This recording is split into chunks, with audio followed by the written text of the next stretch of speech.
አፋብን ቴዎድሮስ ህዝብ ግንኙነት መምሪያ በላከው መረጃ ደባይ ጥለት ወረዳ በቅዊ ከተማ ያገዛዙ ስራ አስፈጻሚ የነበረው ላይ እርምጃ ተወስዷል ነው የሚለው።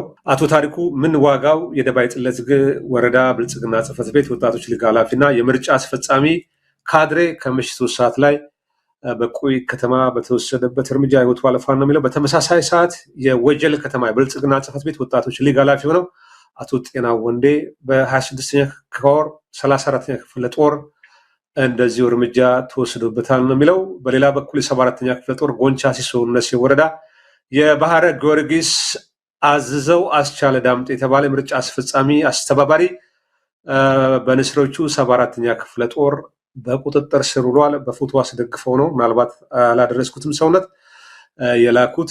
እንግዲህ በአንድ በኩል ብልጽግና ምርጫ እናደርጋለን ይላል።